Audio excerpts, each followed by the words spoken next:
Going live. Audio is on. Live is loading. Screen is queuing up.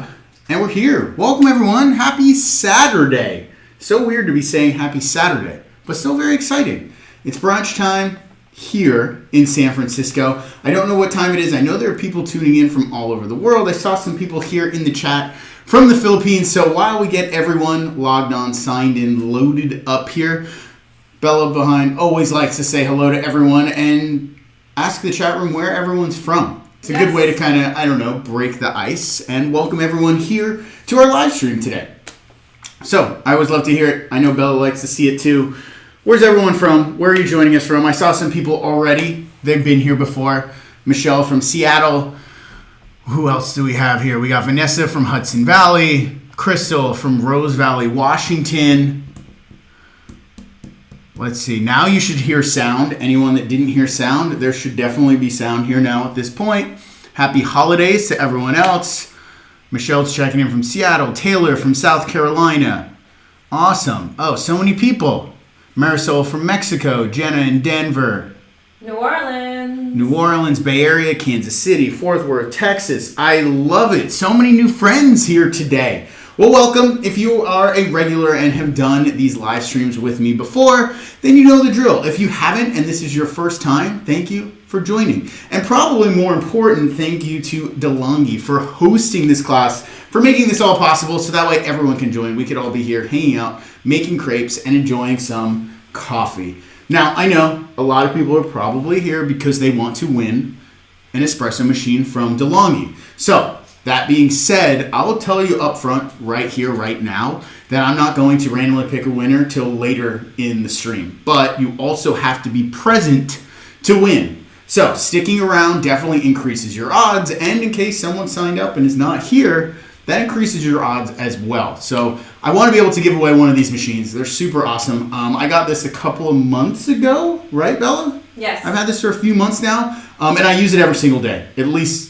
once a day, often multiple times a day. It's a really incredible machine. I've used a lot of different espresso makers in my life, in my career, at home, at work, in restaurants, while traveling. And I'm very impressed by this one, so much so that it's kind of replaced what I had on my counter, and now this is what I go to every day, just simply for the ease and the quality of coffee and espresso that comes out of it. So I want to get a beverage brewing. Then we'll get into cooking, and then we'll kind of go back and forth between cooking, coffee, crepes, fun, questions. Anything anyone has, drop it into the chat room. Bella's going to read those questions out to me, so then that way I can answer them. Because this is as close to interactive as we can get. We'll use that chat room function right over there on the side of the screen as that interactive feature. Now, if you have any questions about the recipe, try to hold those till we're actually at that point in the recipe, just to kind of keep things on track and focused and moving forward, and that nothing gets too crazy or out of hand. But if there are no questions before then, we're just going to get started. We're going to turn on our machine. I'm using the Dynamica Plus here. It is fully automatic. There's no steam wand. There's no tamping. It does everything for you, which I really like, because sometimes in the morning I don't want to have to do any work. I just want my drink immediately. What's really great about this one is it does not take very long to heat up or turn on. I've worked with some espresso machines that, sometimes you have to wait for the water to turn on. There's a whole heating cycle. There's this and that. That's not the case here. It runs a quick drain just to kind of purge the system during that time. That's the cold water coming out, hot water's coming in. It has a very big tank over here on the side, which, I don't know, depending on how much coffee you drink, it's about 1 liter, I want to say, of water, which is quite a bit of coffee. And we're hot, and we're ready. So we're going here. I'm going to swap out the water spout and add on my milk frother. This I like to keep in the fridge, and then that way it goes on and off. I always use oat milk in here, and even oat milk makes a really nice crema and foam in there in this machine, which is awesome. Coming over here, you have multiple different settings, multiple different profiles. I mean, I was actually kind of blown away by all of the different variety of things that the machine can do here. Things from espresso to coffee to iced coffee, cappuccinos, latte macchiatos, cafe lattes, flat whites, hot milks, cappuccino. I mean, it goes on and on and on. Anne wants to know, what's your favorite coffee beverage? Anne wants to know my favorite coffee beverage. Me, personally, I like a Americano with steamed oat milk because I like the flavor of espresso, hot water, so that way I have more of it to drink, and then the steamed oat milk to enjoy that. So we could go ahead and make something very similar to that. What brand of oat milk do you use? Taylor wants to know. Taylor, I'm a huge fan of Oatly. I just find that it, the flavor, the texture, the consistency, and its ability to be subbed in and out of recipes. I really like Oatly. The regular and the low fat are both really, really good. Oh, hey, and Yum Yum Foodie's in the house. What up, Eddie's? Oh, hey, Eddie. Shout out to Yum Yum Foodie. If you guys don't know Eddie, give him a follow on Instagram. Really, really great guy, awesome account. Back to our machine, right? So, we're coming in here. Let's use one of the pre-made options to get ourselves started. Well, let's do a cappuccino. I don't normally do cappuccino, but no. Well, how about this? Change my mind. We'll do a latte macchiato because I see it. So it tells you where to put your milk frother. You have low, medium, high. It tells you to start on medium. That's going to froth some milk down in the bottom of our cup. Then it's going to fill up with espresso, and then it's going to give us a thicker foam on top. So it does it all, puts it all together, and then while we have that, we can jump over, sip on our beverage, and start making our crepes. So crepes are a very French dish, a pancake. My family, my mom's side is all French. My mom is French. My dad's side is Italian, so I'm a combination of French and Italian. DeLonghi being an Italian espresso machine, and crepes being a French breakfast, lunch, kind of all day sort of item. I think a really nice fusion and pairing here, especially for brunch. You could do sweet or savory, which really opens up your possibilities. So, and Keita would like to know, do you prefer a fully automated machine like this compared to the kind where you pull your own? Yes. So yeah, that's a really good question, Keita. Do I prefer this versus a fully automated or the kind where I pull my own? I had one that you pull your own, and it was very fun. Like, I don't know, the first couple of weeks. And then it just it became a chore. I didn't fall into that ritual of enjoying grinding the beans, enjoying having to tamp, always questioning and second guessing myself if I was pushing hard enough or applying enough pressure on that tamper, where this does it all. And then you have a beautiful, perfect, layered latte macchiato. So you got your milk, foam, and espresso all together in one with a really, really strong foam ability on this thing. And then it just tells you, turn this all the way to clean, it'll purge the wand out, and you're good to go. So yes, I prefer this over having to pull my own shots and tamp, just because I never trusted myself. Where this does it all. It grinds everything itself, beans loaded to the back, and then it's even has an option if you don't want to use beans. Maybe you got some really awesome pre-ground coffee from a friend of yours or something like that. There's even an option to add pre-ground grinds in here if you so wanted to do that. But of course, freshly ground is always going to taste better. I feel like I'm going to drink a lot of coffee today during this class and having this machine right here next to me. All right. Good questions so far about the machine. Keep them coming. Espresso, coffee related questions. Yeah, Brian wants to know any suggestions for adding holiday flavor to your beverages without a sugary syrup. Yeah, that's a really good question. Cinnamon, nutmeg. Yeah, I do that with Bella's smoothies often, is cinnamon or nutmeg or something like that. What I've often done with these is the machine has a pre-programmed setting option, so you kind of curate your own automation and 4 different profiles. So if you have 4 different people, everybody can have their own little profile. So I'll have it brew a little bit of hot milk. I'll add in some my monk fruit sugar, maybe a spoonful of magic mushroom powder or nutmeg or cinnamon or something like that to kind of open up bloom, stir that all together. Then I'll brew my coffee on top, and then I'll top it with a little bit of foam. And then that way I'm kind of incorporating whatever holiday flavors I want without those super sweet, sickly syrups. I've even gone as far as adding flavoring to my oat milk, infusing some vanilla bean in here And then that way I have like a vanilla infused oat milk that gets frothed and put into my beverage, which is really nice. So you kind of have some options there. We'll do partway through, I had another really kind of, I felt like it was unique the first time I had it. Coffee beverage, we'll make partway through. It's an iced orange sparkling coffee. Yes, I said that all together. We're gonna do that. So let's go. We're gonna make our crepes. So I always like to make my crepes. This is not even my crepes. I can't take any credit for this. This is my mom's crepe recipe. If you don't know the story about me, my mom, she was my biggest inspiration, got me into cooking at a very, very young and early age. And one of the things I remember most growing up in the Sasto family household were sleepovers, of course, with friends, me and my brothers. We'd always have friends spending the night on the weekend, and Saturday morning we'd wake up. My mom would have a huge crepe buffet, all stacks of hot, fresh crepes, all the different toppings, everything you want on them, and it was just legendary. Everybody wanted to invite just to be able to have the crepe breakfast Saturday morning. So I still carry on this crepe recipe. I don't care what anyone says. It is the best crepe recipe that I've ever had. And I use it interchangeably, sweet and savory. And it's always my go-to. And that's the one that we're making here today. But we're going to add a little bit of espresso to it, which I thought was a really cool idea. I don't know if it's something that's done normally, but I'm going to pull a shot, let that cool off slightly while we get our crepe batter situated, organized in our blender, as I said. Now, I use a blender just because for me it's easier. My mom, she would use one of those hand stick immersion blenders. Both just as great, just depending on, what you have access to and what you have around you. So don't be limited just because you don't have one thing or the other.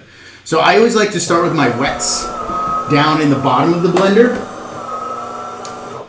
because look at that perfect little shot, beautiful crema on top. You can see all of that coffee settling, not bitter, really flavorful. Taste test. Oh, that's lovely. Yes, question? Yeah, Carol would like to know, why do you use 4 eggs for a single recipe for 6 for a double? Good question, Carol. I'm going to you read my mind. I was going to get to that when I got to the eggs. So first, wet things in the bottom of the blender. Yes, the eggs, but because I'm using hot espresso and eggs, I don't want to cook the eggs, right? So what I'm actually going to do is put my espresso in my butter. I don't have the microwave right next to me, but I have room temperature butter.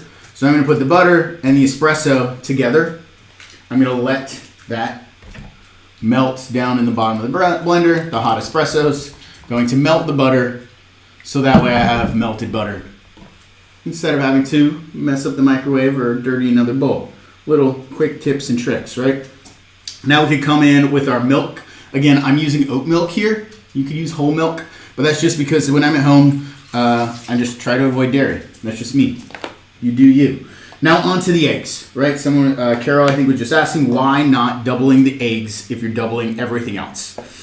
There are a very few amount of pastry recipes, and crepes being one of them, that don't scale all of the ingredients. The reason being because eggs kind of have, they're like properties to eggs. They rise, they souffle, they expand when they cook, they add a lot of protein, they add a lot of fat. And so you need the properties of about 4 eggs, but just because you're doubling everything else doesn't mean you need to double the eggs, otherwise it gets too eggy. It ends up being more like an egg cake than a crepe. And so it was something my mom did. She never doubled the eggs. There's still even like a note on her recipe card. It says, if doubling, only use 6 eggs. And it was one of those things that I just have always done. And I tried doubling the eggs at one point, and it wasn't the same. It wasn't as good. It came out very eggy. So I imagine it's because the size of the eggs change, just because you're doing a large amount of something. Now, if you're doing multiple batches, yeah, you can do 4, 4, 4, 4, 4. But if you're doing everything in one, you don't need the 4 eggs. I don't know. Sometimes you just don't question mom. These are one of those family recipes that you go with.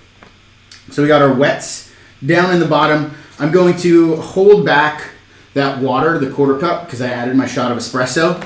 We'll see if we need it when we get there. And then why blend instead of mix? There's a lot of questions about that coming up. Oh, okay, cool. So we want to know why blending instead of mixing. The reason being crepe batter is a very thin batter, and it's a batter. It's not really a dough. It's super thin, and there's a lot of flour in there. You want to make sure the flour is well hydrated. It is completely dispersed in the liquid. So if you were to just use a whisk, you would end up having to whisk for a very long time to make sure everything is very evenly dispersed. Now you could just use a whisk and let it sit overnight in the fridge, and it'll definitely hydrate completely. But blending it with a thin batter and all this liquid just works so much better in terms of the recipe. It's like the same thing, almost like, when if you made meringue or you're beating egg whites. Yes, you could beat egg whites by hand. It just takes much longer. Versus beating egg whites in a mixer happens much faster. So that's why I like to use a blender versus a whisk in a bowl. You can use a whisk in a bowl. I find a blender is much easier, and then you have this whole thing. Someone, I just saw it pop up. Yum Yum Foodie Eddie's asking if we could use vegan eggs. I don't know the answer to that. I've never used vegan eggs in anything. I don't know how they work. I don't know how they react. I feel like we've come a long way with vegan foods. There's a very good chance you could use vegan eggs, but I don't know. And then Hillary would like to know, what about using espresso powder instead? I really like this version better. Yeah, I mean, if you're going for the espresso flavor, you could use the powder. Same thing, might end up being a little grainy, or you need to make sure it's well hydrated. You always add espresso powder in hot water and kind of like bloom it in that sense. But fresh brewed espresso tastes so much better than the powder. The powder is more of like, to give an essence of espresso, this is going to taste really nice. And yes. There's two questions about sifting the flour. Are you sifting the flour when not using a blender, or did you sift the flour before? Good, great question. I don't know if you guys heard that about sifting flour here in the blender. Because I'm using the blender, I'm not sifting the flour. The blades are going to evenly mix everything up. One of the reasons you sift flour is to make it more evenly dispersed when mixing by hand. Since I'm not mixing by hand, I'm not worrying about sifting. Yes, question. Yes. Can you use a food processor? I wouldn't use a food processor. I've never used a food processor for this. I think a food processor is for things that are a little thicker. This is so liquidy. It's a like thin batter that I feel like it'll just like fly up the sides of the food processor and kind of make a mess. You could try it. I don't know. I don't know the answer to that. I wouldn't use it. Yes, question. And Kita would like to know, what's the brand of your blender? We'll get to that later. Yeah.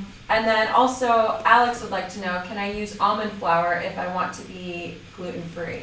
So if you want to be gluten-free with this, almond flour is going to give you a totally different texture. Same with rice flour. I would use rice over almond because at least then you kind of get that glutinous, chewiness, springiness. There are rice flour pancakes and lots of Vietnamese desserts that use rice flour. I don't know about almond flour. You could try it. I've never tried it. Gluten-free substitute flour works really well. So like a cup for cup sort of deal, I would use that. But if you have almond, I mean, I'm all about trying new things. Like all these ideas and suggestions people are throwing out, like the gears are turning. I'm like, oh, I want to try vegan eggs. I want to try almond flour. Like it's just going to expand the potential of what you can do with crepe batter. And maybe it's not than my mom's crepe batter, but that's okay. It becomes your crepe batter. So I added a pinch of salt. Always salt, even when doing sweet crepes. You go a little heavier on the salt if you're doing savory crepes. We're going to go all of our flour and our sugar. So I know someone asked earlier, if you want to go savory, do you still add the same amount of sugar or any sugar at all? My answer is I usually add slightly less sugar if I know I want savory. If I'm going to be doing savory and sweet, I'll just add the regular amount of sugar. I won't cut it back because it's not like, how do I put this? It's not a sweet cake. It doesn't like eat like cake, birthday cake. It just like kind of like helps balance out all of that egg and the flour and the bitterness from the espresso that you get from coffee. So I always add that, all of the sugar. Now we're going to throw the lid on and give this a good 30-second blend to make sure it's well incorporated.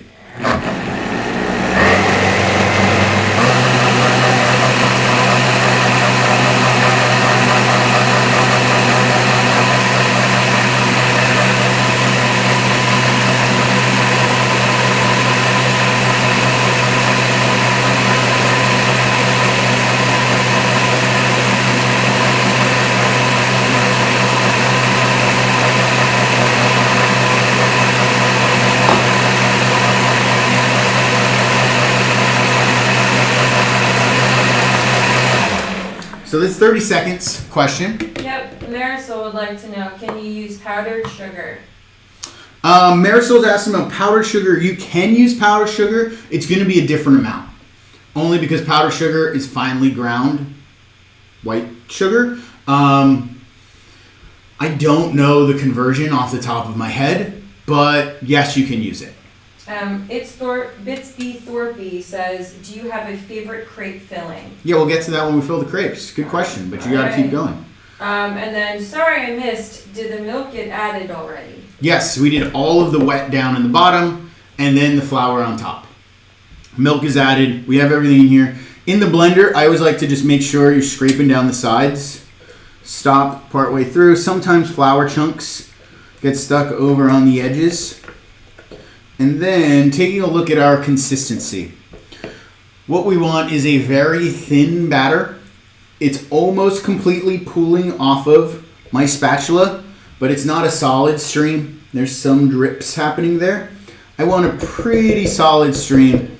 So I'm going to add, let's call it a teaspoon of water, just to thin it out ever so slightly.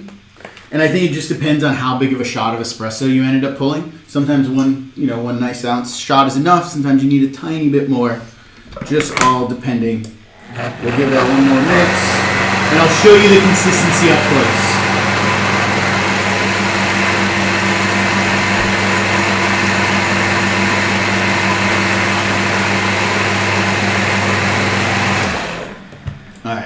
Claire would like to know, is there a reason we measure the flour in cups versus grams? The reason why is because this is my mom's recipe. My mom didn't use a scale. I'm not changing the recipe. It's one of the only recipes that I refuse to change or alter or do anything else to, because this is my mom's. It's hers. To me, it's perfect. If you want to convert and have your own version next to this, just ask his mom's and then mine, like, you can do that totally. I support you, but that's why. It's a simple answer. So you can keep this and let your batter rest in your blender. Crepe batter always needs to rest.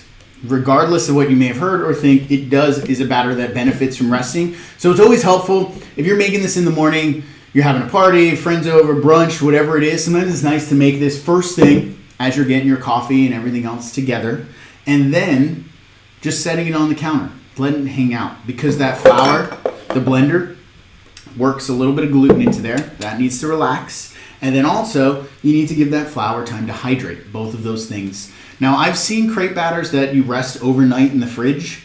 I've never been a fan of those. I always feel like you get a different texture in your crepe for that flour starts to like really develop gluten. And they're almost like a little chewier, much more like tougher in a way, which I don't like. So I always just make it, let it rest 20, 30 minutes on the counter. We're gonna make our Nutella, we'll make another coffee drink, then we'll come back and cook our crepes. So I just wanna show, as we're pouring into here, the consistency of our batter.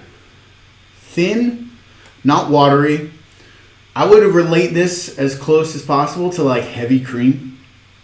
It's kind of got that viscosity of heavy cream. It's thicker than whole milk, but like thinner than like that really rich fat cap cream. Maybe like half and half. Kind of like half and half, right? So, all right, we feel good about that. We have our espresso scented, tinted, infused crepe batter. And that's going to be good for sweet and savory, because espresso kind of plays both sides of the field, right? You could have like savory coffee dishes and sweet coffee dishes. It goes both ways. We could get rid of our blender. All done here. Do you cover it when it's resting? In this case, yes, I will. I'm going to repurpose one of my containers as my lid, just so it doesn't get a skin, right? And then Ankita wants to know, does the same resting apply for better pancakes, or why not?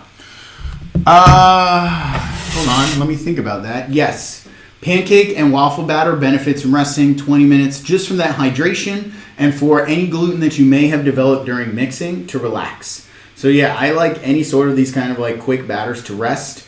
Even cake batter benefits from resting, just in case you overmixed it, in case you missed any flour.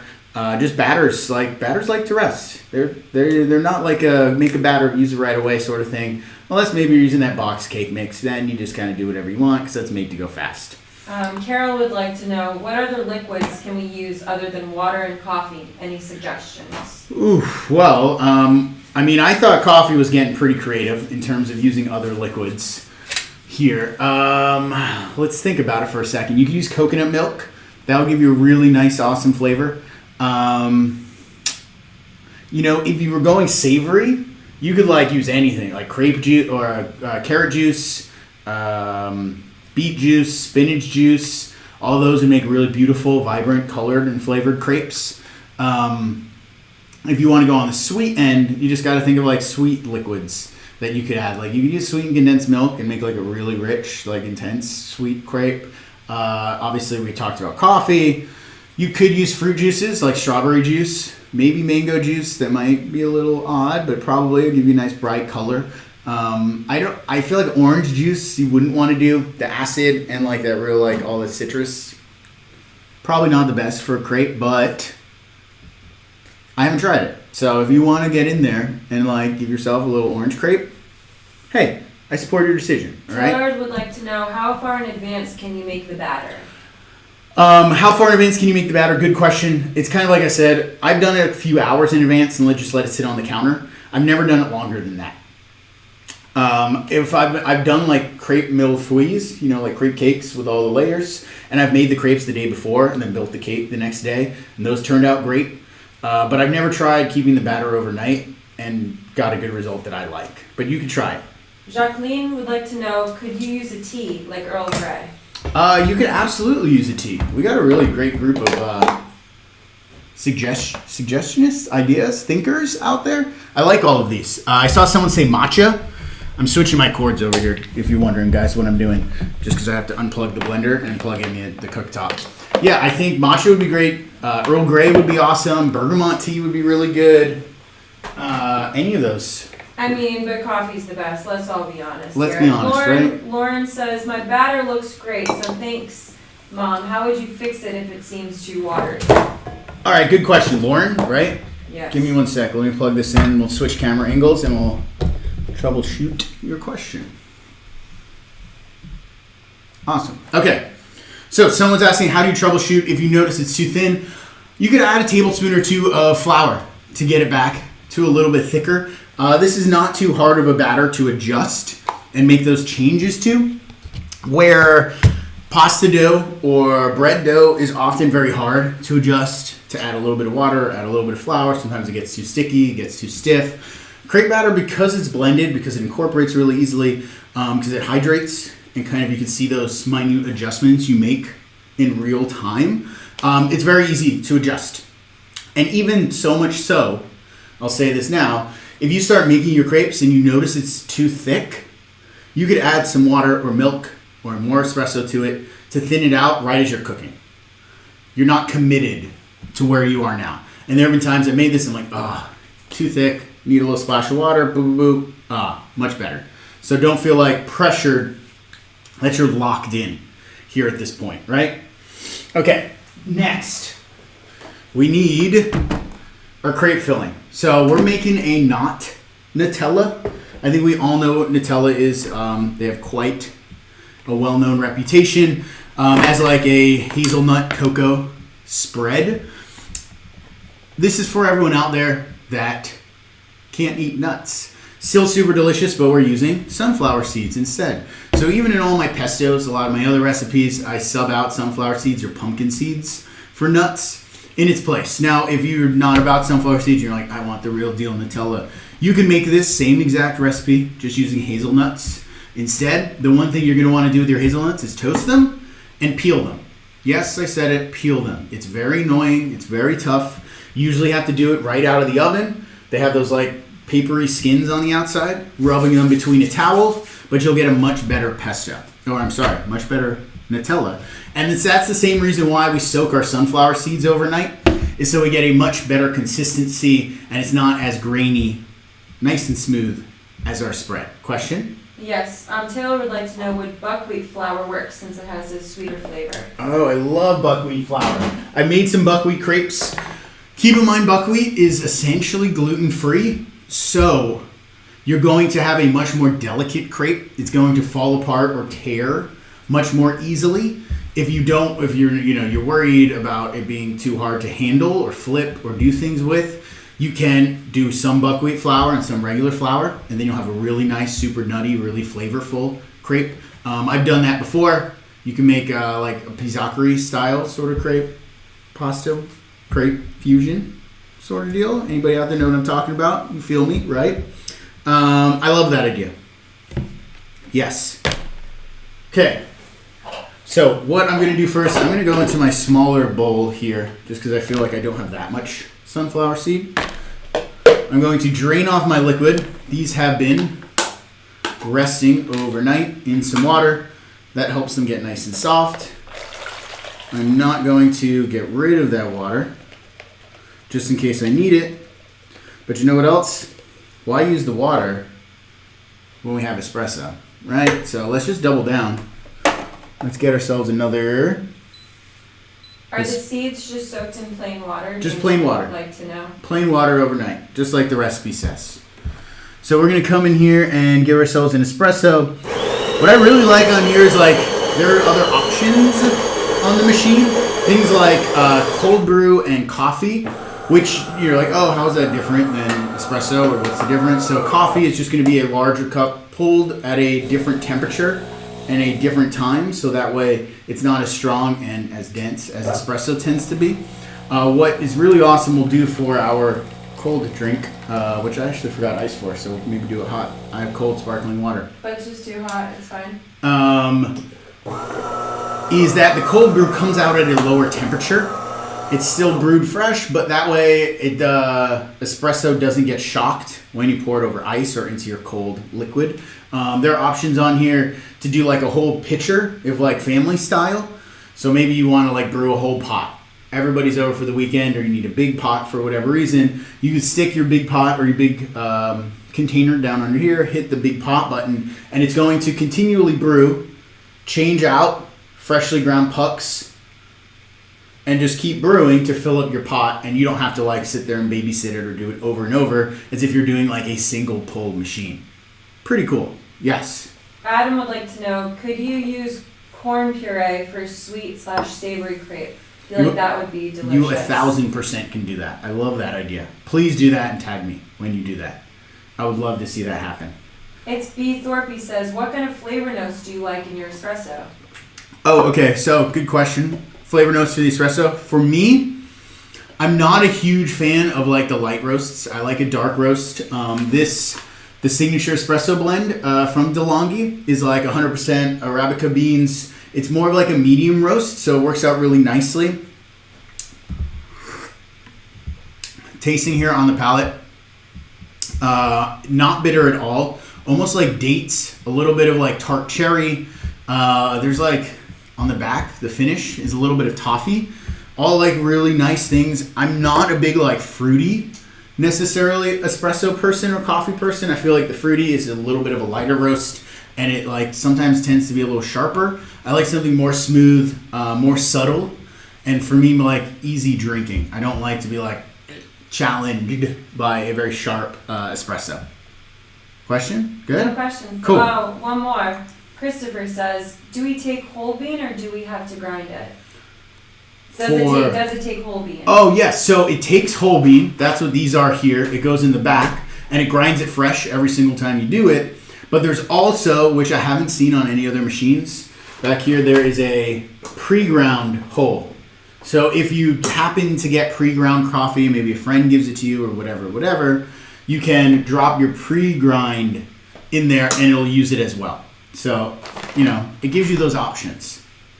So let's see, we're gonna go all of our seeds into our food processor. And we're gonna start with just the seeds for now. We're gonna put the lid on and we're gonna let this rip. Now the trick to Nutella, sunflower seedtella, I don't have a good name for this. If anyone is really good at puns and wants to help me name what a sunflower seedtella should be, please. Suntella. Suntella?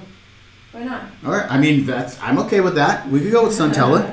I think I want more suggestions though. So yeah, I want to know. Drop it in the comments. All right. I want to hear it. We're gonna let this go.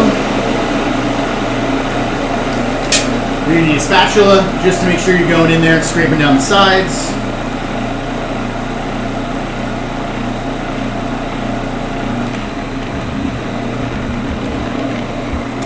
You'll notice it starts to get thick, almost like a peanut butter. Hazelnuts are gonna do the same thing. And that's how you know you're getting on track.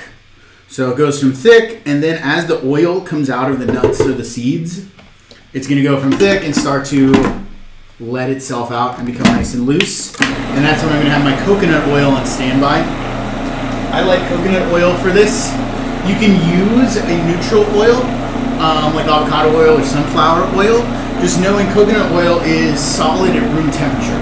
All the other oils are not. So that's why I like this one, so that way it helps the consistency of our sunflower seedtella in that sense. People love it. Sutella, suntella, Nutella, Joe-tella, love it. I like Nutella. Seed sauce, love it. Alright, this is coming together. I see it crawling up the sides of the blender, caving back down onto itself. Now we have a very coarse but consistent looking paste here.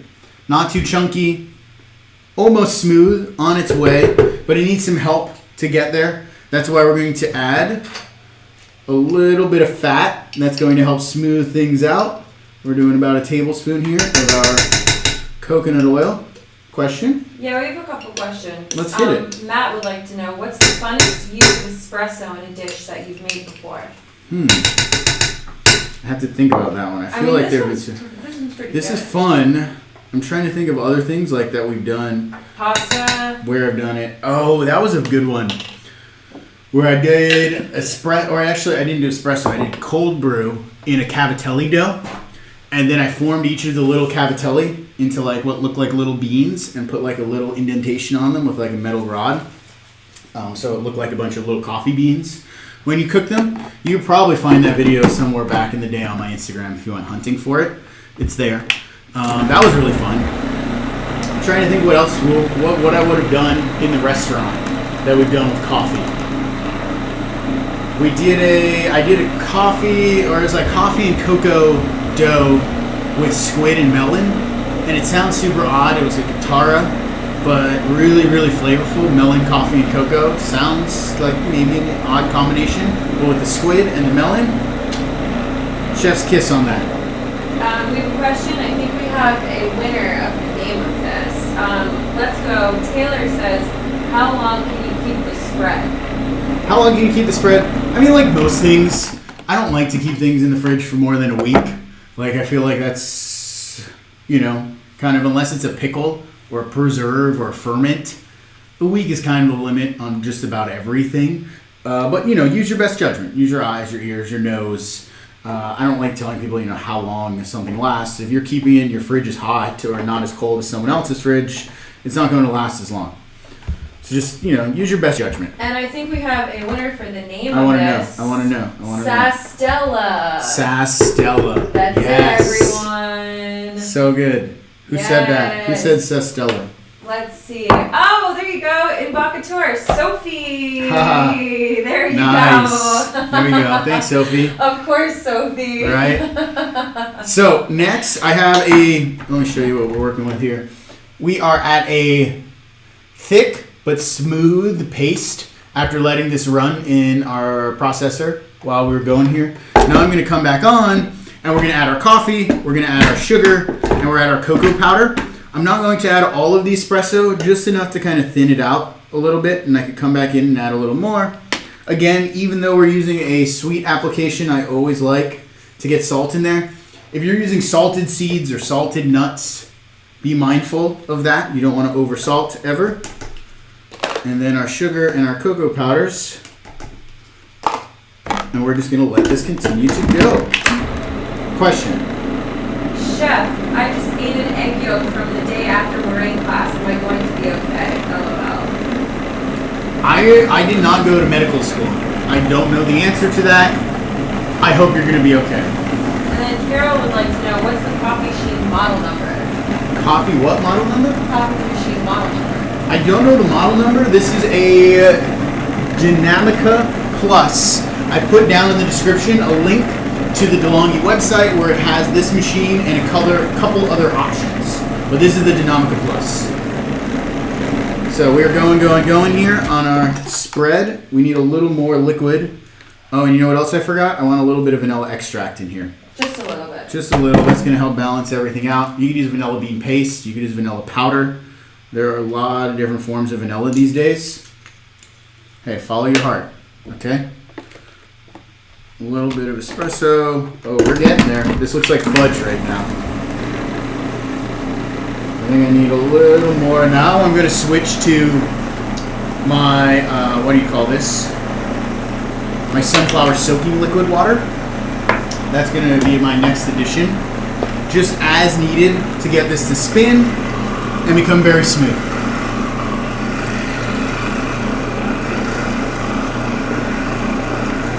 Not too much, little by little.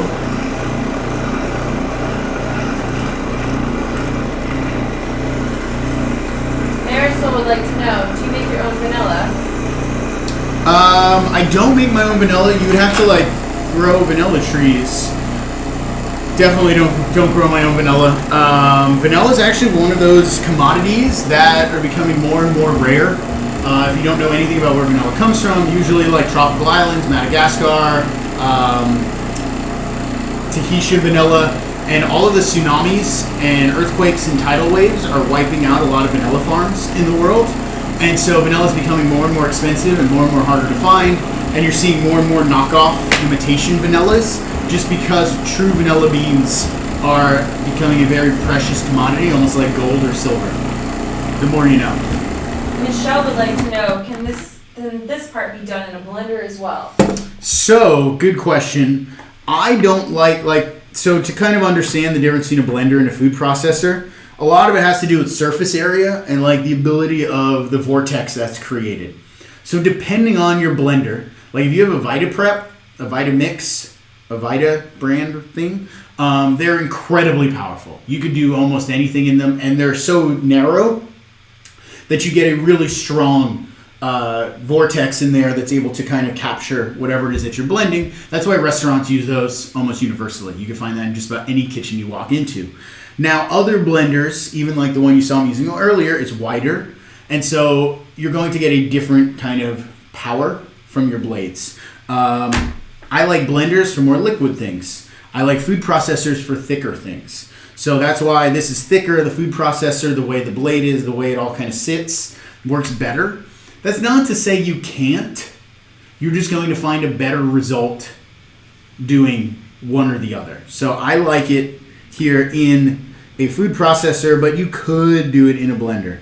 Wow, this looks fantastic. Can we see this? Let's take a look. I haven't tasted it yet, but I'm very excited about and I could make this a little thinner, but I kind of like the fact that it's thick, so it's not like dribbling out and I can spread it onto stuff. I'm excited too. And you can eat this one, Bella, huh? Because there's no nuts. Amazing. So exciting. Oh, that's so good. I love that. I don't miss the nuts at all. Chocolatey, sugary, espresso-y. You know, but great. Melting this into your coffee drink as it's brewing. Whew, now we're talking, right? So. A couple of mustache questions. When did it start? Ooh. I don't know. The mustache taking on a life of its own. It started many restaurants ago. It was like my second kitchen job. I had the mustache, and I've had it ever since. You've never known me without a mustache, right, Bella? No, never. Never, which is kind of crazy. And there are many people now in my life that have never known me without a mustache. I think it's a lifelong commitment. It's a lifelong commitment. It's not going anywhere. It's here to stay. You said a couple of mustache questions. Were there more than one? Yeah, that was it. That was the only one we want to talk about. There was a couple. All right, let me just get myself a little situation here. And then we can start thinking about our crepes. So is everybody doing sweet or savory crepes today? I was very curious how people wanted to approach that. Because some people are very sweet, some people are very savory. I would go, one and one. That's what I'm going to do. I'm asking. Everyone's here hanging out with us. I want to know what they're doing. So, Crepes. You don't need a special crepe pan. My mom had a crepe pan that she used only for crepes. I still have that pan, but it's been so used and abused over the years. A lot of the Teflon nonstick coating is starting to come off of it. So I still have my mom's crepe pan, but it doesn't work that well. It's not so nonstick anymore. What you do want and what you do need is a nonstick pan for your crepes. Sorry, had a little Nutella action or Sastella action there. There you go. So what I'm going to do is just like pancakes, and correct me if I'm wrong, but just like pancakes, the first crepe or two always require some adjustment. It's not always perfect, often because you need to get your pan and find that perfect temperature. Not too hot, not too cool, just hot enough to allow the crepe to set and begin to cook, but at the same time, not so hot that it burns. So it's about finding that perfect balance. And so that's what we're gonna go for here, and we'll see what happens. So we have our crepe batter. I like putting it into like a tall, narrow container. You keep it in your blender for the same reason. And then I always like reaching for a ladle. This is a 2-ounce ladle. And that just helps with the consistency and ladling in the proper amount of batter to your pan. So give it a quick little mix. See how this is now straight pouring and it's not drizzling off the ladle? We're at a very nice consistency. Yes? Vanessa would like to know, I'm putting a dollop of whipped ricotta. Would lemon also go well with the espresso flavor? Yes, absolutely. Lemon, citrus and espresso goes really well together. That was going to be that little beverage we make. Typically, to finish. espressos are sometimes served with lemons as well. That is very true. Yes. So that would be great. That would be great. And, like I said, don't feel like you're limited to sweet because you did espresso, or you're limited to savory because you did espresso. It could go both ways.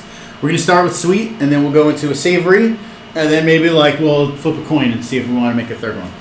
So, personally, I like using pan spray to help coat my nonstick pan. The reason being, pan spray is going to give you a less color on your crepe. Now, I know a lot of other people and chefs prefer using butter in your pan. Butter is going to give you flavor, but it's also going to make your crepe browner. I don't like a very dark brown toasted crepe. I know that is very contradicting to every crepe that you see in France, but if you know anything about the pasta that I make, it's not like a lot of the pasta that you see in Italy, so why should my crepes be any different? So I like a blonde, almost white crepe with less caramelization on it, because that's just personally what I like. So, this is the crepe I'm going to show you that my mom would make me, and I recommend everyone try this before going rogue and doing their own thing, because there's something so special and magical about this plain, untoasted, uncaramelized crepe that just, it's transcending. Yes? We have a few questions. Before I start? Yeah, let's start with B. Thorpe. Do you prefer gas cooktops or single burners like you're using? What's the heat level for a gas stove? So gas stove, I'm on medium high right now.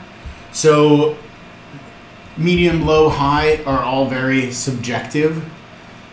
Some stove that has a huge burner down at the bottom might be low. You're looking for a middle heat.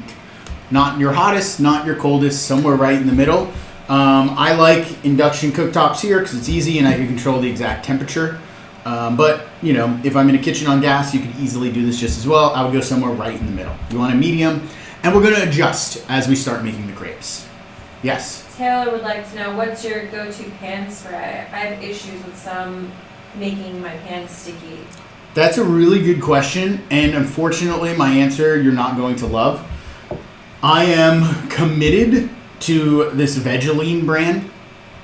It's here, how can we get that up close? Vegeline. And I've only ever seen it sold commercially, like to restaurants or restaurant supply stores. It's never in a regular grocery store, but I love it so much more than like Pam or Crisco or all the other like brands, because this is just like that non-stick coating. It's a premium 3-oil blend, and I find that it just works so much better than any of that other stuff out there. And it's like odorless, flavorless. That's what I like. Question? Yes. Carol says, I think I missed, what size is that pan? So the size is, again, good question. Not super important. This is a 10-inch non-stick pan, but you could go 8-inch, you could go 12-inch. It's just going to then determine how much batter you put in. So if you want to do exactly like I'm doing, I have a 10-inch pan, I have a 2-ounce ladle, but, you know, adapt depending on what you have in front of you. Yes? Bill would like to know, do we need to keep crepes warm in the oven after cooking? So, I'm so torn on that. I don't like putting pancakes in the oven after they're done. I like eating them right away. Only because I feel like the oven will dry things out. You could like put them in like a bread basket or like with a damp towel to keep them nice so they're not drying out. But then they start to steam and then they lose some of that crispness. Like me personally, I feel like you should have like, it's almost like pizza. Like if you do pizza night, you don't make a bunch of pizzas and then everyone eat. You're making pizzas and people are eating as you're making pizzas. And I feel like crepes should be the same way. Crepe station. Crepe station. People are lined up. You know, maybe you get a couple started before everybody's about to start eating, so that way everybody has one. And then you're just making crepes and handing them out, flipping them onto plates, and it becomes a crepe party. Zena would like to know, you prefer less caramelization even for sweet crepes? Yes, absolutely. And I'll show you why. We're going to do one. And then you tell me. They sell Vegeline on Amazon. Okay, there you go. Thanks, Carol. So, now, the Crepe Technique. I always like to do this off the heat. Have my ladle. Like I said, I'm doing 2 ounces. We're going to go into the pan and immediately start to swirl the batter around the pan as it starts to set. Then we'll go back onto the heat. So we've dispensed our whole ladle. We've rolled the pan all the way around. Now we're going to go back onto the heat. And you can immediately tell by how quickly and easily the liquid and your batter disperses on your pan if it's thin enough or too thick. So actually, to be honest, I feel like mine could be ever so slightly thinner just based on how that kind of sat in the pan. I want to be able to have it disperse much more easily as I do my little roll around. So this immediately starts to cook again. Depending on the temperature of your pan, is going to tell you how quickly this happens. You get a spatula here. I always like a spatula for flipping. It's easy to get up underneath the crepe. Rubber, because we're working on non-stick. I don't recommend using metal. You come down underneath your crepe. I come on the back side. I usually get it right to the middle right there. And then you can flip that over. So even for me, if my mom was making this for me, I was a very annoying child, I would say too much color. That little bit of color on there, that wouldn't do it for me. Now personally, now that I like make crepes, I know how annoying and frustrating that must have been to be my mom, because I do this and I'm like, it's really hard to get zero color on a crepe. It's like making a French omelet. Like the temperature needs to be just right, but this is close, right? So the first side always cooks a little longer than the second side because it cooks up. Then you flip. I usually give it about 30 more seconds. You can see we got a nice non-stick surface. It smells so good. It smells sweet, supple, delicious. Question? Yeah, we do have a question from Lauren. My Nutella is kind of stringy from the seeds. I only soaked for a few hours though. Is that the issue, and is there any fix? Couple of things. If you mean like grainy, you can throw them in a regular blender, maybe get a little higher speed on it. You could add a little more coconut oil. That'll help kind of like give you a little more liquid to help it blend. And you could always pass it through like a tammy or a like fine mesh sieve, and that'll get out any chunks and just give you a nice, creamy, smooth sastella. It's B. Thorpe says, how do you know when to flip? So we'll do another one and I'll show you. We got the first one out here. Beautiful color on both sides, ever so barely, but even so, like I think that's pretty nice. Like if I'm cooking crepes for other people, I usually go for that. Just a tiny bit of caramelization all the way around. And now, the move. This is the one I want everyone to try, and then you could go rogue and do whatever you want. So as lightly cooked crepe as possible, nice and soft, not crispy. You're going to take granulated sugar. It has to be granulated. for this to work, you're going to go a very thin, even dusting of granulated sugar all over the crepe, like so. And then you're going to do, again, very unconventional, you're going to roll it up like a taquito or a cannoli into a nice log. And you have to eat it right away. You don't want the sugar to melt. You want the contrast of texture. Delicious. So good. This will always, if there's one food that will always bring me back to my childhood, it's this right here. The soft bite, the layers of the crepe as you're biting through it, that little bit of crunch from the granulated sugar. And this one, really nice because it has that hint of espresso. Oh my god. I need to stop. I can't stop. It's so good. Oh, I'm so happy right now. I'm almost crying.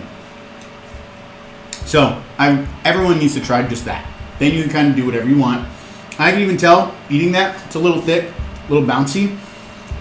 I like that I added a tiny bit more water to this to make it thinner. And we'll adjust and go from there. So, next, again, we'll do a little spray action. Let's come in here. I always, like I said, do it off the heat. Let's get a little close up so we can see what's happening. So we have our pan. Let's come in with our batter. In the center, immediately start to whirl and swirl all the way around the pan. Don't freak out. It happens fast, but you have quite a bit of time to kind of get that nice and even all the way around the pan. Then you can come back to your burner, set that down, and you'll know it's ready to flip. You'll start to see the edges peel away from the pan because they'll start to cook a little bit, and you'll be able to slide your spatula down underneath. If you try to get your spatula in there and you notice it rips or tears, it's not done. Pull back, abort. Leave it a second to set and to cook a little longer, and you're good to go. So I want to do a savory one this time. I got a little bit of sliced cheese. We're going to go cheese on half. And we get that cheese down right away. Ooh, looks so good. Just so it starts to melt. Isn't it lovely? Oh, so good. What we're going to do... Do you spray the pan before every crepe? Carol, always spray the pan before every single crepe. And if you're doing butter, always butter before every single crepe. Even though it's a non-stick pan, you always want that insurance policy, just in case. So I got some sliced ham. I got my cheese melting down there. Now I feel like for a savory one with the ham and cheese, because the cheese is so soft and the ham is soft, I want texture. I want that contrast of texture. So I'm going to let it crisp up a little bit at the bottom. Let a little bit of magic happen down there. I have a little pat of butter that we're going to use. I'm going to show you how to make this even nicer. If I had my pepper mill, I may even go a couple of cracks of black pepper in here, because that kind of like helps with that savoriness, right? Question? Alex would like to know, do I have to wait for the whole surface to become matte before flipping? So I usually don't flip based on color. I flip based on if I can get my spatula under there, because I like it to, like I said, to be as evenly blonde, non-caramelized cooked as possible. So as soon as I'm able to get in there and put my spatula underneath to the point where I'm able to kind of grab it and flip it, and the whole thing's going to hold together, that's how I know when it's ready to flip. I don't really go off of looks. I go off of when I could go, and you could always give it a little jiggle. When you notice things start to move, you know you're in a good spot. So for this one, I have my ham and cheese on one side. I'm going to flip it in half, so it's almost like reminiscent of what we all know, quesadilla, you could say it. But now I'm going to take that and fold it in half one more time. So now I have quarters, cheese, ham, all melting in there. And because we're going savory, I'm going to add a tiny little pat of butter. Just a little butter. Just a little pat. Just a little bit. And what that's going to do, the butter is going to brown. It's going to caramelize the outside of the crepe. Give it a little more unctuousness, a little more caramelization, a little more flavor. We'll flip that over. Clumsy Yoga Mom would like to know how to save the batter if you over thin at this point. So if you're over thin and like you know it's not working, like first before you think you're too thin, give yourself like a break. See, is it your wrist that you're worried about? Why do you think it's too thin? Because like often even a thin batter is still going to work as long as your pan is hot enough. It's going to cook and you'll be able to catch it and it all goes in. You should be fine. But I mean, if it's like, I don't know, even like soup should be fine. If it's too thin, you could always blend in, hand blender, regular blender, a little more flour, and get it back to a thicker consistency. You're going to be fine. So brown butter, smells unctuous. Bill would like to know, sorry, did you flip before adding the fillings? No. So I did not flip before adding the fillings on this one. I had it face up. I put the fillings on half. Once the bottom was cooked, I folded it in half, and then I folded it in half, so I had quarters. Fillings all in the middle, and then I add a little bit of butter to brown and toast. Ooh, it smells so good. All the way around. We're going to land on our plate over here. I'm going to wipe out my pan. Always with a non-stick pan, whether you're cooking eggs or crepes. If you get any like bits of fat or butter or ham or cheese or crepe, you always want to clean out your pan, wipe out your pan before going back to the next one. And again, a little bit of spray before we get started. So, let's give our... Michelle would like to know, how would you incorporate fresh veg like arugula into a savory crepe? So, I would do it exactly kind of like how I just did. Put the crepe batter down, put all of your greens or your cheese or your ham or your meat, let it cook and kind of wilt, then fold it in half and in half. So you got your greens, you got your spinach, you got your arugula, all kind of like tucked into the center. This has an auto off mode, so if you forget to turn it off, it turns off automatically, and then you can just pop it back on if you want. I'm gonna go in here, I want to see how our cheesy crepe, ham and cheese, and oh man, I could see that. Can you see that? I could see that. We got cheesy. Ooh, there it is. There's our cheese. Nice.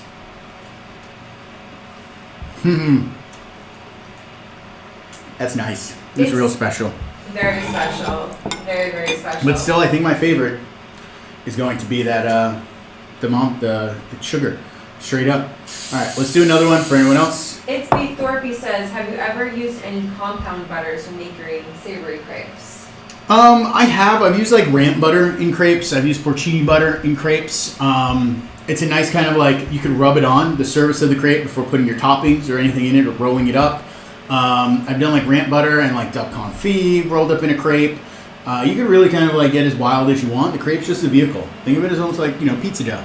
You can put anything on a pizza and you can put anything in a crepe. So let's go again.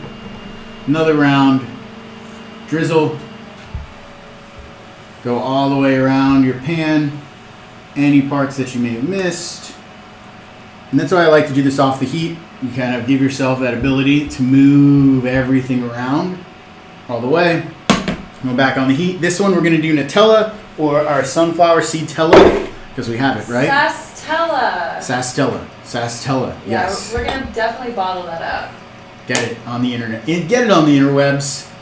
So now, this one, how do I want to do this? I'm going to flip it, then I'm going to put my sunflower seed Tella in it. I want it cooked on both sides. Again, people are asking. Let's take a little quick close-up. And don't be afraid to adjust your heat as you're going. The edges here have started to get a little bit opaque, so I know I can release this from the edge. And then I'm going to just carefully slip my spatula all the way down to the center. Then flip. And you have a beautiful crepe, huh? Nice. Nice. So We're going to give that another 30 seconds to a minute. How beautiful. Now we're going to go onto a plate. And we're going to top it up with the chocolate. And then I have one more crepe I want to show after this. We'll make a coffee drink, and then we'll give away an espresso machine. The moment everyone's been waiting for, right? I know we're all here for crepes, but we're really here for coffee. Let's be real. Let's get real. Hey, Chef Joe. Yes. We have a question. So I don't remember, but do you? Completely unrelated. Do you remember the brand and name of the paint color? I don't remember the name. No. It was like something meadow. It was like a meadow. And I almost don't even want to say it out loud. I don't know. We painted the wall twice, because the first color we picked out, it was like avocado or something. Yeah. And we thought it looked good in the swatch, and we painted it, and then once you see it on the wall, we're like, this isn't good. And we ended up going back and getting a different color. So I don't know. I don't know. I mean, I don't know. Send me a message on Instagram. I know where the can of paint is. If I see it and I take a photo of it, I'll let you know. So here's one more question, or a couple more questions actually. Inchie says, how do you decide if you want to cook it on both sides? How do I decide? I almost exclusively always cook it on both sides. The reason I didn't cook it on both sides for the filled one is because I wanted the cheese and the ham to have enough time to melt. And if I flipped it and then put the filling in it, the filling wouldn't cook and the crepe would overcook. So if I'm going to cook the filling into the crepe, I won't flip it. That makes sense, right? Because I want the inside to cook the same rate as the filling. If I'm going to put the filling on after, I'll flip it. So that answers the question. Wow, I just did it. All right, let's go a little bit of our... Michelle would like to know, do you have a simple cream filling? I don't have any cream. Actually, like I said, I don't try to eat dairy when I'm at home. So I just have oat milk. There's no cream of any kind here. But, you know, you could whip cream. The problem with that, whipped cream melts when it gets hot. So I would recommend like a whipped ricotta, which I have a recipe for on my YouTube channel. If you click the subscribe button down below, you can see the other videos. And then you can find that whipped ricotta recipe. And that would make a really nice filling. I saw someone doing that with lemon zest here in the chat room earlier. And I love it. So we're going to go here, our Sastella all over there it is. the crepe. We have another question. My crepe split when I flipped it. Flipped it too soon? Is my batter wrong consistency? It depends on the split. So look at your crepe. Is there color on it when it's split? If there was color on it and it ripped, it could be too thick and it just kind of like ripped. If there was no color on it and it ripped, it just didn't cook enough. So take a look at kind of the underside that you messed up. If it's still super blonde, no color whatsoever, it was probably just not cooked long enough. If it was cooked and it ripped, it's probably because your batter's too thick and it just tore and it didn't have that like elasticity that you get from a thin batter. So I just added a pinch of flaky salt on there. And you know, it's very un-French of me to roll up these crepes into, like you would never really find a crepe rolled up like that. But this is how I grew up eating them. This is how my brothers grew up eating them. This is just how we did it. And I know my mom probably was like looking at us like we were crazy kids. Because she's French. She's like, no, you're supposed to fold it into quarters because that's how you eat crepes. But I don't know. This is how I do it. This is how I like to do it. Stop. So good. So good. Get out of here, Nutella. I don't know where you came from. We don't need you anymore. We have sunflower seed Tella now. Sastella. Sastella. All right, last crepe. One more. I want to show you this one because maybe nobody's thought of this. Maybe no one's done this before. We're going to do it. Spray in the pan. I'm going to grab the incredible edible egg. We're going to go egg in the crepe. Watch. So, pan is hot. Batter down. Swirl and whirl. Do your little crepe move. Get a nice base. Swirl and whirl. All the way around, like so. Yes. And then as soon as you see that top layer start to set, and it's no longer wet, and just like, you know, set, cooked, I'm going to take my egg, I'm going to crack it right on top. I'm going to come in with a fork. I know, follow along. A little bit of salt, because it's an egg. I'm going to break that up and just spread that over the surface of the crepe. I'm going to let the heat of the pan start to cook the egg and cook the crepe. Now at this point you could add cheese, you could add more ham, you can do whatever you want.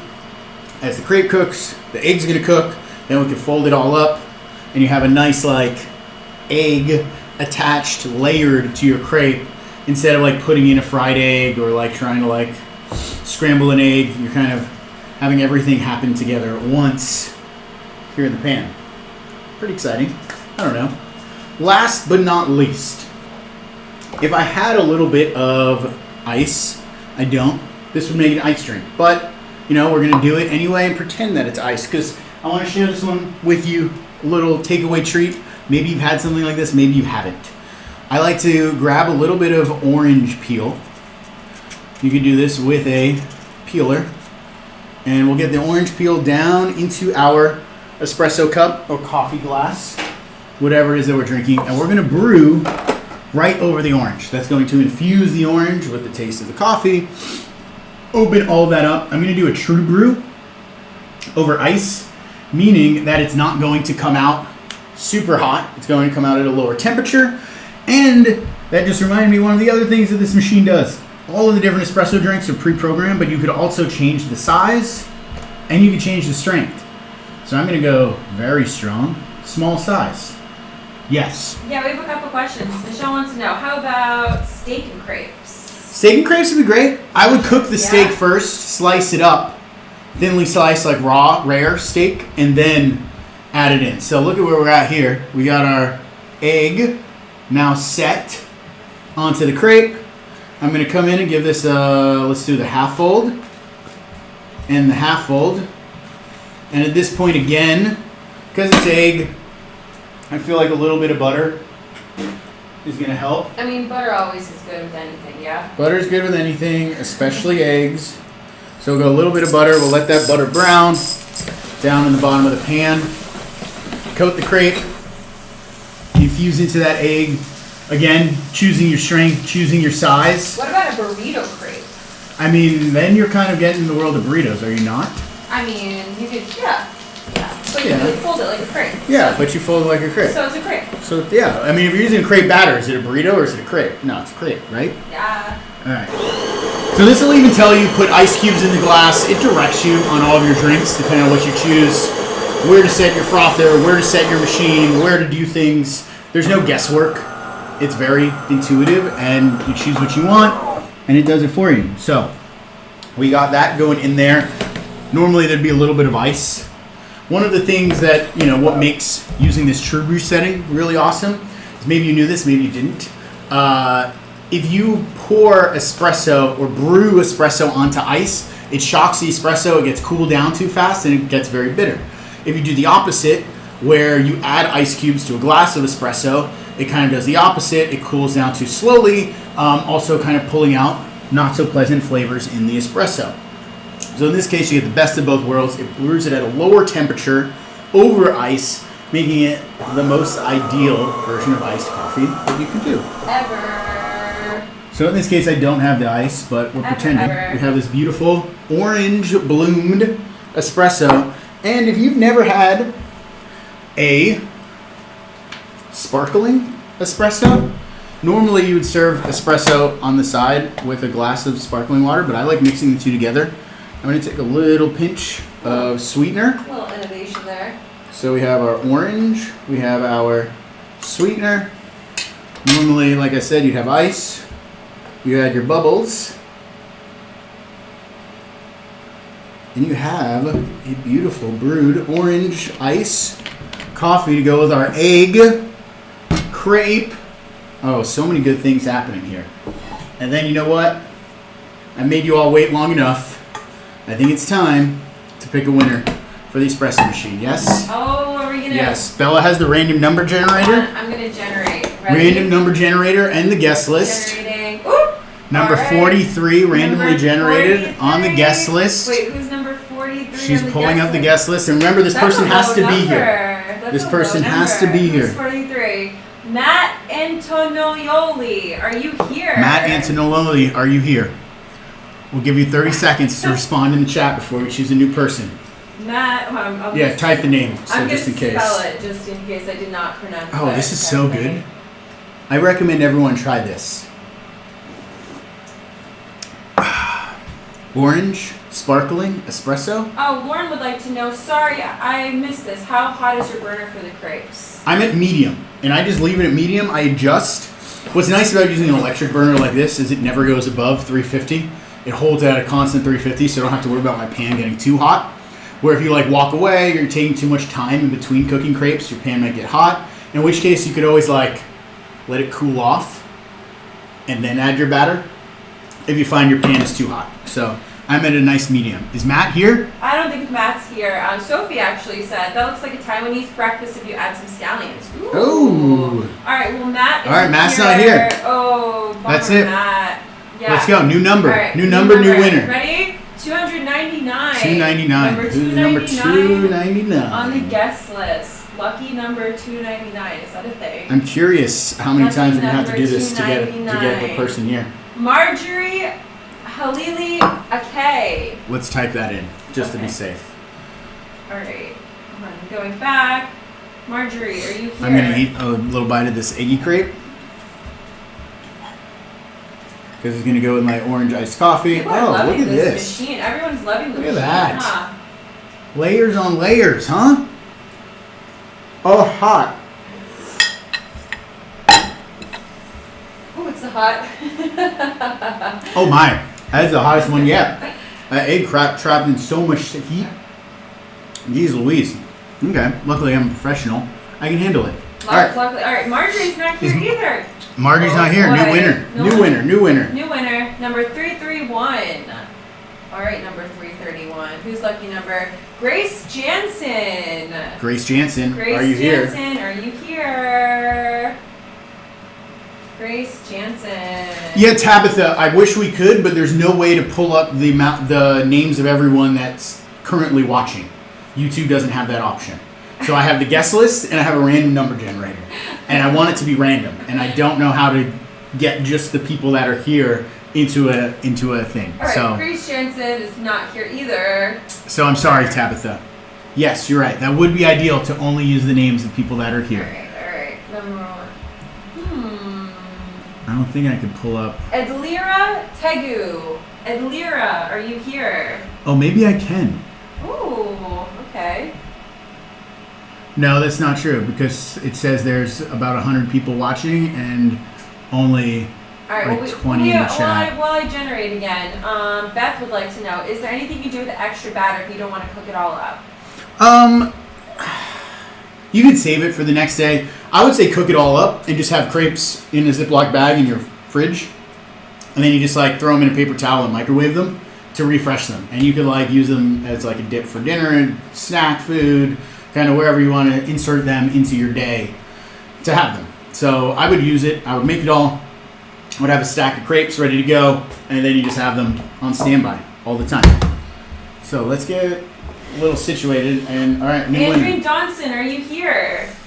Let's just keep flying through this. I'm just gonna keep flying through until. Yeah, 93 are watching, but I don't have a list of the 95. Right now, 95 people are watching. A lot more signed up. About many. Yeah, there's about 5 times that many people on the guest list. Yes. So, we're not going to be here all day, but... This is just like more of a chance for all of you to win. Ann Bauman. Ann, are you here? Ann Bauman. This is funny. Yeah, Carolyn, I know. It's really funny. It's really funny. But, you know, we're here. We're hanging out. We're all making crepes. Is Ann Bauman here? Ann, are you here? Ann. Call Ann once, Ann twice. Ann twice? Nope, not here. While you're doing that, I'm going to look at the... No, yeah, I don't see a... Drea Eisenberg. It's Jenna, I agree. This is incredibly suspenseful. I don't know what to tell you. We're at the mercy of the random number generator and the guest list and who is actually here. We're at the mercy of fate. Drea Eisenberg, are you here? I am watching. Christopher, thank you. Christopher is watching. Perfect. Drea Eisenberg. No, not here. All right. Well, what's everyone's? Some people may be on YouTube but not logged in, so they can't comment. Well, that's even more complicated, huh? That's even more complicated. Elisa Loopy, are you here? Good point, Elisa. Elisa Loopy, are you here? Elisa Loopy! Wait, I see her name! Elisa Loopy! You won! You're here! Elisa's here. You Elisa's see the name. Here! I see her! She just commented. Oh, that's Elisa. She's the one who commented. You won! Oh my god, we said her name at the same time! Yes, That's there crazy. we go! No way! No way! That's insane. And if you are watching this and I called your name first, send me a message on Instagram as that person, and we'll figure something out for you because you can't comment on YouTube. I don't think that happened, but just in case, I don't want you to get ruled out. So shoot me a DM on Instagram and I'll check. And but we'll I think Elisa's the winner. But otherwise, I think Elisa's the winner. Yay! Elisa. And honestly, I wish I could be like Ellen or Oprah and be like, you're all winners, you all get one, but I'm sorry, I'm not. I'm not there yet. One day I will be there, and you all will be included, and you'll all get your machine as well. It will be just like Oprah. And it'll be just like Oprah. You'll get a machine. You get a machine. Elisa. You get a machine. Elisa, I imagine your email address is correct on the guest list. I'll email you. I'll connect you with the wonderful people here at DeLonghi who made this class possible. I hope everyone had a really great time. And also follow up just in case on Instagram, send a message. Yeah, find me on Instagram if you don't hear from me on email because maybe you typed your email wrong, but I want to make sure, Elisa, we got you. Congratulations. So fun. Everyone else, thank you for joining. Thank you to Bella for being here. Thank you, DeLonghi, for sponsoring this class. I put the link to where you can find all the different DeLonghi machines down below. While you're down at that link, right next to it is the subscribe button for YouTube right here. If someone wants to hit that and you haven't yet, please do it. It helps me out. Otherwise, you all are awesome. I really appreciate it. This was a really great class. I had a lot of fun. Really good questions. And now you're on the list. You'll learn about all of the other future classes that we do, usually around once a month. Pasta making. There's going to be a focaccia and whipped mortadella class coming up very soon. January. So stay tuned for that, as well as a lot of other second weekend of January, I'm thinking. Very fun things. So yes, make sure to send the taco emoji on Instagram if you have any questions. Yeah, we could use it, or maybe use the coffee emoji because you're part of this class. Ooh, coffee emoji. If anyone does have any questions, you're here, we're hanging out, whether it be crepes, pasta making, or questions in the future, use the coffee emoji, send me a DM on Instagram. And I'm more than happy to talk about food or whatever else with you. So thank you all. I appreciate you. Appreciate DeLonghi. And I hope everyone has right as I always say goodbye, there's always one more question. Yeah, there's a couple more Let's questions. do it. Michelle says, will you be saving this video / sharing it with emails? Yes, this video will live at this link that you got here forever. And plus it's public. It will be public on my YouTube channel. So you can come back, watch it anytime, and relive all these really fun memories over again. Was that it? That was the last question? That was the last question. Congratulations again, Elisa or Alyssa? Yeah, Elisa or Alyssa? I'm sorry if I pronounced it incorrectly. Congratulations to you. So exciting. Everyone else, get yourself one of these machines. They are awesome, amazing, shiny, Love beautiful. it. Cheers, guys. Thank you, everyone. Have a wonderful Happy weekend. holidays. And happy holidays. Happy holidays. Oh, I should have worn my Christmas suit. Happy holidays. Thanks, everyone.